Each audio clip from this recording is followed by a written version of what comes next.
जय Hind and hello guys, स्वागत है आपका आपके अपने YouTube चैनल ज्ञानदेव होस्ट में। और इस वीडियो में मैं आपको बताने वाला हूं CISF constable tradesman recruitment 2025 applying online process last date update के साथ में कैसे फिल करना है उसके बारे में। बेसिकली गाइस, आपके फॉर्म को भरने की आज लास्ट डेट है, क्योंकि इसमें फॉर्म भरने की लास्ट डेट 3 अप्रैल 2025 थी और आप अपना फॉर्म आज रात 12 बजे तक भर सकते हैं। और अभी ऐसा कोई अपडेट नहीं आया है कि आपकी लास्ट डेट आगे बढ़ेगी या फिर बढ़ी है, इसलिए आपको जितना जल्दी हो सके, अगर आप फॉर्म नहीं भर सके हैं, अपना फॉर्म भर लेना है। इस वीडियो के अंदर आपको कंप्लीट इन्फॉर्मेशन रजिस्ट्रेशन से लेकर प्रिंट तक दी जाएगी और जो भी आपके सामने इशू आ रहे फॉर्म भरने में, उन सभी के सॉल्यूशन भी आपको इस वीडियो में दिए जाएंगे। तो वीडियो को आपको पूरा देखना है। अगर अभी भी आपको कोई सवाल डाउट हो ये वीडियो देखते हुए, तो आप कमेंट के माध्यम से पूछ लेना। अगर आपने अभी तक वीडियो को लाइक शेयर नहीं किया हो तो कर दीजिएगा। अब क्या करना है, आपको जो लिंक मैंने आपको इस वीडियो के डिस्क्रिप्शन में दिया है आप ओपन करेंगे। ओपन करने के बाद आपको जानने को मिलेगा कि 1161 वैकेंसी निकाली गई है और फॉर्म आप लोग, जैसे कि मैंने बताया, कि 3 अप्रैल 2025 तक भरेंगे।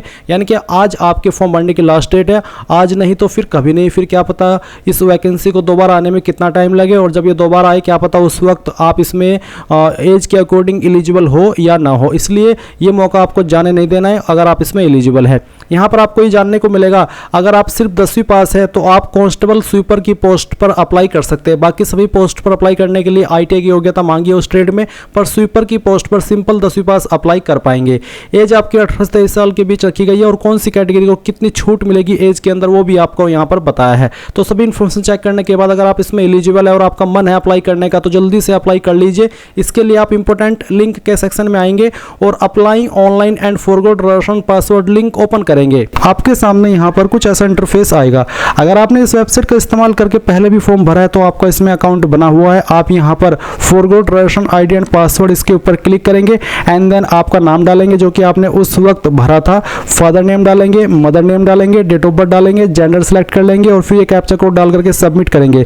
इसके बाद आपको मैसेज के माध्यम से आपका जो रजिस्ट्रेशन नंबर है वो और जो आपका पासवर्ड है वो सेंड किया जाएगा, जिसका इस्तेमाल करके आप यहाँ पर इसमें कांस्टेबल ट्रेड्समैन 2025 पर क्लिक करके लॉगिन कर लेंगे। पर गाइज, अगर आप फ्रेशर है, आपने अभी तक इस वेबसाइट का इस्तेमाल करके कोई भी फॉर्म नहीं भरा, तो पहले आप इसमें रजिस्ट्रेशन करेंगे। इसके लिए आपको न्यू रजिस्ट्रेशन के ऊपर क्लिक करना है।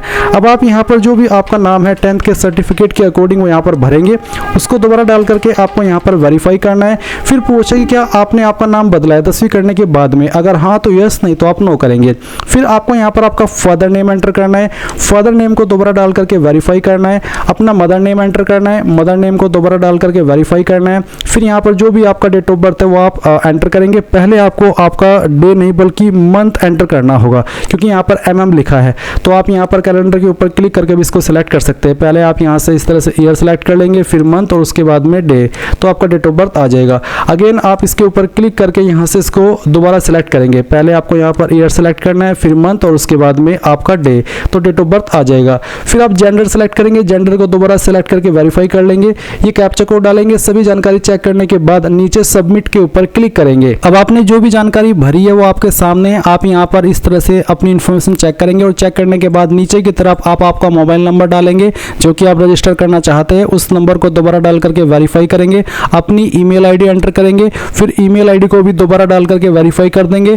डिक्लेरेशन के नीचे आप आई एग्री के ऊपर क्लिक करेंगे। ये कैप्चा कोड डालेंगे और फिर सबमिट कर देंगे। अब आप यहाँ पर देखेंगे आपका जो रजिस्ट्रेशन है वो सक्सेसफुली हो चुका है और आपको यहाँ पर रजिस्ट्रेशन ID एंड पासवर्ड की जानकारी आपके रजिस्टर्ड नंबर और ईमेल के ऊपर सेंड कर दी गई है। अभी आप यहाँ पर लॉगिन के ऊपर क्लिक करेंगे। इसके बाद में गाइज आप यहाँ पर इसमें देखेंगे verify mobile and email ID। अगर आप मोबाइल नंबर और ईमेल ID को वेरीफाई करना चाहते हैं तो आप यहाँ पर रजिस्ट्रेशन नंबर डालेंगे और जनरेट OTP इसके ऊपर क्लिक करेंगे। इसके बाद में गाइज आपके नंबर और ईमेल दोनों के ऊपर OTP जाएंगे। वो OTP आप यहाँ पर डालेंगे, पहले नंबर वाला और फिर वेरीफाई OTP करेंगे, फिर ईमेल वाला और फिर वेरीफाई OTP कर देंगे। इसके बाद में आपका जो रजिस्ट्रेशन का प्रोसेस है वो कंप्लीट हो जाएगा। तो आप यहाँ पर देख सकते हैं कि मेरा नंबर और ईमेल दोनों वेरीफाई हो चुका है। बहुत सारे कैंडिडेट इसको वेरीफाई नहीं करते, तो ऐसे में फिर उनके फॉर्म रिजेक्ट हो जाते हैं। अब आप इसको यहाँ से कैंसिल कर दीजिए और कैंसिल करने के बाद में लॉगिन के ऊपर क्लिक कीजिए। फिर गाइज आप यहाँ पर कांस्टेबल ट्रेड्समैन 2024 इसके ऊपर क्लिक कीजिए। इसके ऊपर क्लिक करने के बाद जो भी आपको रजिस्ट्रेशन नंबर मिला है वो यहाँ पर डालिए, जो पासवर्ड मिला है वो यहाँ पर डालिए, ये कैप्चा कोड फिल कीजिए और सबमिट कर दीजिए। अब आपके सामने कुछ ऐसा इंटरफेस आएगा। अभी आप यहाँ पर क्लिक हियर टू अप्लाई इसके ऊपर क्लिक करेंगे। आपके सामने इंस्ट्रक्शंस आएंगे। इन सभी को चेक करते हुए आप यहाँ पर कंटिन्यू के ऊपर क्लिक कर देंगे। कंटिन्यू के ऊपर क्लिक करने के बाद यहाँ पर अब आप अपनी अपनी अन्य जानकारी भरेंगे। जैसे कि कास्ट कैटेगरी आपकी क्या है, general, EWS, OBC, SC, ST. वैसे तो मैं ओबीसी में आता हूं, पर गाइज मैं इस फॉर्म को डेमो के लिए भरा हूं, तो इसलिए मैं यहाँ पर एससी सेलेक्ट कर लेता हूं ताकि मुझे कोई फीस पे ना करनी पड़े और मैं आपको पूरा प्रोसेस दिखा पाऊं। फिर आता है state UT to which you belong. आप कौन सी स्टेट के निवासी है, किस स्टेट का आपके पास निवास प्रमाण पत्र है, वो स्टेट आपको सेलेक्ट कर लेनी है। फिर यहाँ पर गाइज आपसे 6 पॉइंट में पूछा कि have you migrated from the state UT of your origin to another state, यानी कि जो स्टेट अभी आपने सेलेक्ट किया, क्या आप उस स्टेट से मिग्रेट होकर के, यानी कि उस स्टेट को छोड़ करके क्या आप दूसरी स्टेट में जाकर के बसे हो। और अगर आप ऐसे कैंडिडेट है तो आप यहाँ पर यस करेंगे, पर अगर आप जहाँ पर जन्म लिए हो और उसी स्टेट में अभी भी रह रहे हो और वही स्टेट अभी आपने सेलेक्ट की है तो आप इसमें नो कर देंगे। 7 पॉइंट है जेंडर का, तो जेंडर आप यहाँ पर देख सकते हैं। फिर है educational qualification, if any ex serviceman qualified 10th exam in civil there is no need to apply for army education, यानी कि अगर आप एक एक्स सर्विसमैन है और आपने 10वीं पास कर ली है तो फिर आपको आर्मी एजुकेशन के रूप में अप्लाई करने की आवश्यकता नहीं है, आप यहाँ पर सिविल ही रहने देंगे। और नॉर्मल कैंडिडेट को तो यहाँ पर सिविल सेलेक्ट करना ही है। उसके बाद में आप यहाँ पर आपकी क्वालिफिकेशन सेलेक्ट करेंगे कि हाईएस्ट क्वालिफिकेशन क्या है, 10वीं, 12वीं, ग्रेजुएशन या फिर पोस्ट ग्रेजुएशन, जो भी है वो आप सिलेक्ट कर लीजिएगा। अगर 12वीं की हो तो आप 12वीं भी सिलेक्ट कर सकते हैं। इसके बाद गाइज आप देखेंगे रिलीजन, तो आपको आपका रिलीजन यहाँ से सिलेक्ट कर लेना है जो भी है। और फिर आपसे 11 पॉइंट में पूछे क्या आप जो 2002 का दंगा हुआ था उस दंगे से प्रभावित, उस दंगे में आपके जो फैमिली मेंबर है कोई मारा गया था, अगर हाँ आप उनके डिपेंडेंट अगर है बेसिकली तो आप इसमें यस करिएगा, नहीं तो नो करना है। क्या आप हिल एरिया से बिलोंग करते हैं, अगर हाँ तो आप 12 पॉइंट में यस करेंगे, अगर आप पहाड़ी क्षेत्र से नहीं आते तो आप इसमें नो रहने देंगे। फिर गाइज यहाँ पर पूछे 13 पॉइंट में कि क्या आप एक्स सर्विसमैन है, अगर हाँ तो यस, नहीं तो आप नो करेंगे। 14 पॉइंट में पूछे कि whether you are a ward of CISF personnel, क्या आप सीआईएसएफ पर्सनल की फैमिली से बिलोंग करते हैं, अगर हाँ तो यस, नहीं तो आप नो करेंगे। 15 पॉइंट है कि whether you are an employee of government department, public sector undertaking, autonomous bodies, यानी कि क्या आप एक एम्प्लॉय है गवर्नमेंट डिपार्टमेंट के या पब्लिक सेक्टर अंडरटेकिंग के, अगर हाँ तो यस, नहीं तो आप नो करेंगे।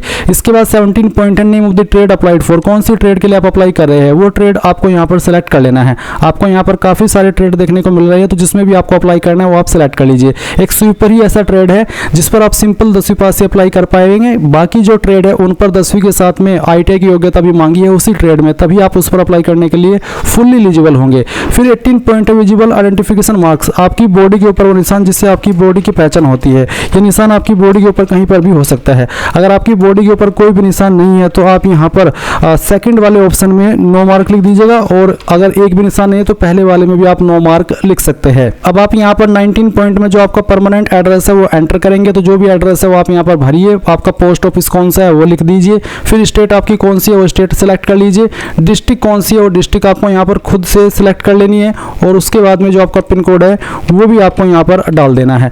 अब अगर आपका परमानेंट एड्रेस और प्रेजेंट एड्रेस सेम है तो आप यहाँ पर सेम एज परमानेंट एड्रेस इसके ऊपर टिक कर दीजिएगा। अब गाइज यहाँ पर 24 पॉइंट आएगा टाइप ऑफ आईडी कार्ड, तो आप यहाँ पर इनमें से कोई एक आईडी सेलेक्ट कर लीजिए, जैसे कि Aadhaar card, driving licence, PAN card, passport, तो जो भी आपके पास आईडी है वही आप इनमें से एक सेलेक्ट कर लीजिए और फिर उसका नंबर आप यहाँ पर 24.1 में डाल दीजिए। फिर है 25 point whether the date printed on the photograph taken, यानी कि जो आप फोटो अपलोड करेंगे क्या उसके ऊपर आपने वो डेट लिखी है कि किस डेट में ये फोटो लिया गया है, तो आप इसमें यस कर दीजिए। अगर आपने लिखी है, नहीं लिखी है आपने उसके ऊपर डेट की कौन सी डेट में फोटो लिया है तो आप नो भी कर सकते हैं, पर उसके नीचे डेट लिखना आपको जरूरी है। उसके बाद में आता है कि have you ever been convicted by any court of law, यानी कि क्या आप किसी कोर्ट के द्वारा दोषी ठहराए गए हो, अगर हाँ तो यस, नहीं तो आप नहीं करेंगे 26 पॉइंट में। 27 पॉइंट है कि क्या आप कभी सर्विस के दौरान सेंट्रल या स्टेट गवर्नमेंट के द्वारा डिसमिस किए गए हो, अगर हाँ तो यस, नहीं तो आप नो करेंगे। क्या आपकी सर्विस टर्मिनेट की गई है जब आप प्रोबेशन पीरियड पर थे उस वक्त, अगर हाँ तो यस, नहीं तो आप नो करेंगे। इसके बाद स्पोर्ट्स अचीवमेंट है अगर आपकी कोई है तो आप यहाँ पर सेलेक्ट कर लीजिए कि किस लेवल पर खेला है, टूर्नामेंट का नाम, टूर्नामेंट का पैलेस, कब खेला था वो डेट और कब तक खेला था वो, और कौन सा अवार्ड आपको मिला था वो आप देंगे। फिर आप ऐड अचीवमेंट के ऊपर क्लिक करके इसको ऐड कर देंगे, नहीं है तो खाली छोड़ दीजिए। फिर आप यहाँ पर टिक करेंगे और सेव एंड प्रीव्यू के ऊपर क्लिक करेंगे। अब आपने जो भी जानकारी भरी है उसका प्रीव्यू आपके सामने है, आप एक एक करके सभी जानकारी चेक करेंगे और नीचे की तरफ आकर के यहाँ पर टिक करेंगे और उसके बाद में आप फाइनल सबमिशन के ऊपर क्लिक करके आप यहाँ से ओके कर देंगे। फिर आपको यहाँ पर आपके डॉक्यूमेंट्स अपलोड करने हैं। सबसे पहले तो आप प्रूफ ऑफ एज, जिसमें कि आप 10th का सर्टिफिकेट जिसमें कि आपकी डेट ऑफ बर्थ लिखी हो वो अपलोड कर सकते हैं, या फिर अगर आपका बर्थ सर्टिफिकेट है तो वो भी आप अपलोड कर सकते हैं। इसका फॉर्मेट PDF का रखा है और साइज 1 MB से कम रहना चाहिए। अब मान लीजिए आपका बर्थ सर्टिफिकेट या आपका 10th का सर्टिफिकेट इमेज के फॉर्मेट में है तो आप PDF में कैसे अपलोड करेंगे वो जान लीजिए। आप गूगल के अंदर आएंगे और सर्च करेंगे इमेज टू PDF। ये सर्च करने के बाद में पहले वाली वेबसाइट ओपन करेंगे, सिलेक्ट जेपीजी इमेजेस के ऊपर क्लिक करेंगे और फिर उसके बाद में जो आपका 10th का सर्टिफिकेट है जिसके ऊपर डेट ऑफ बर्थ लिखी है, डेट ऑफ बर्थ लिखी है, या फिर जो आपका बर्थ सर्टिफिकेट है वो आप सिलेक्ट करेंगे, ओपन करेंगे। उसके बाद कन्वर्ट टू पीडीएफ के ऊपर क्लिक करेंगे। ये फाइल आपकी पीडीएफ के अंदर कन्वर्ट होगी। डाउनलोड पीडीएफ पर क्लिक करेंगे, फाइल आपके पीसी या फिर मोबाइल के अंदर डाउनलोड हो जाएगी। फिर आप चूज फाइल के ऊपर क्लिक करेंगे और जो फाइल अभी आपने बनाई है पीडीएफ में वो सिलेक्ट करेंगे, ओपन करेंगे और उसके बाद अपलोड के ऊपर क्लिक करेंगे तो आपकी फाइल इस तरह से अपलोड हो जाएगी। और गाइज आप यहाँ पर इसको व्यू फाइल के ऊपर क्लिक करके व्यू भी कर सकते हैं। सेम वे में आप एजुकेशनल सर्टिफिकेट में 10th का सर्टिफिकेट अपलोड करेंगे। ये भी पीडीएफ के फॉर्मेट में अपलोड करना है, तो मैंने अभी यहाँ पर सर्टिफिकेट को ही पीडीएफ में बनाया। मैं इसी फाइल को यहाँ पर सिलेक्ट करके अपलोड कर देता हूँ। उसके बाद गाइज आप यहाँ पर आपका डोमिसाइल सर्टिफिकेट अपलोड करेंगे, यानी कि आपका निवास प्रमाण पत्र, तो आप इसको भी पीडीएफ फॉर्मेट में ही अपलोड करेंगे। अगर ये इमेज में है तो इसको पीडीएफ के अंदर कन्वर्ट करके आप अपलोड करिएगा।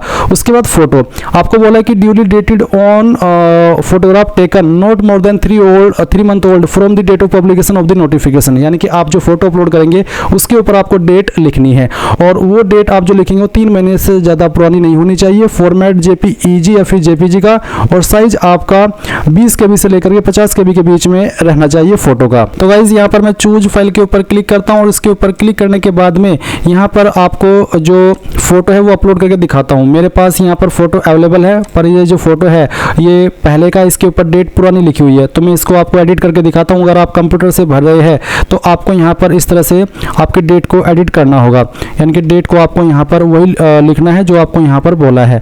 तो ये जो आप डेट लिखेंगे ये 3 महीने से ज़्यादा पुरानी नहीं होनी चाहिए। तो चलिए मैंने यहाँ पर इसको कट कर दिया। आपको डीओपी लिखने के बाद में किस डेट में आपने फ़ोटो को लिया है वो डेट लिखनी है। तो आज की डेट है 5, मैं यहाँ पर आज की ही डेट इसमें लिखने वाला हूँ और ये लिखने के बाद में इस तरह से आप यहाँ पर इसको एडजस्ट करेंगे और इसका साइज छोटा बड़ा आप कर लीजिएगा जितना भी आपको करना है, बट आपकी जो डेट है वो लिखी होनी चाहिए। डीओपी का मतलब है डेट ऑन फोटो, ये इसलिए आपको यहाँ पर बता रहा हूँ ताकि आपको पता ना चले कि इसका मतलब क्या है। तो इस तरह से आपको यहाँ पर ये डेट लिख लेनी है। आप चाहे इसको किसी भी कलर में कर सकते हैं और ये इस तरह से आ जाएगी। फिर उसके बाद आप इसको सेव कर दीजिएगा, आपकी फाइल यहाँ पर सेव हो जाएगी। और फिर गाइज आप यहाँ पर आएंगे और जो भी आपने फ़ोटो बनाया उसको सेलेक्ट करेंगे, अपलोड के ऊपर क्लिक करेंगे, आपका फ़ोटो यहाँ पर अपलोड हो जाएगा। इसके बाद आप यहाँ पर नीचे आपका सिग्नेचर अपलोड करेंगे। इसका साइज़ 10 से 20 केबी के बीच में रखा है, तो जहाँ पर आपकी सिग्नेचर की फाइल है वो फाइल आप सेलेक्ट कीजिए, ओपन कीजिए, अपलोड के ऊपर क्लिक कीजिए, आपकी फाइल अपलोड हो जाएगी। तो इस तरह से आपके सभी डॉक्यूमेंट्स अपलोड होंगे और फिर आप सेव एंड कंटिन्यू के ऊपर क्लिक करेंगे। तो गाइज आप देख सकते हैं document have been submitted successfully. अब आप ओके करेंगे। ओके करने के बाद आपको देखने को मिल रहा है you are eligible for fee exemption. क्योंकि मैंने फॉर्म को SC ST से भरा है तो कोई भी फीस नहीं लगी। अगर आप जनरल OBC है तो आपको यहाँ पर फीस पे करनी होगी। जब आप अपनी एप्लीकेशन फीस पे कर देंगे उसी के बाद आपके सामने यहाँ पर प्रिंट लेने का ऑप्शन आएगा। तो आप प्रिंट एप्लीकेशन के ऊपर क्लिक कीजिए, सबसे लास्ट में आइए, प्रिंट के ऊपर क्लिक कीजिए। अगर आपके पास अभी प्रिंटर मौजूद नहीं है तो आप इसको PDF के रूप में सेव कर लीजिए और बाद में प्रिंट करा लीजिएगा। इस तरह से गाइज आप लोग CISF constable tradesman online form 2025 भरेंगे। आई होप ये प्रोसेस आपको पसंद आया होगा। कोई सवाल डाउट रह गया हो अभी भी तो कमेंट के माध्यम से पूछ लेना। Thanks for watching. जय हिंद।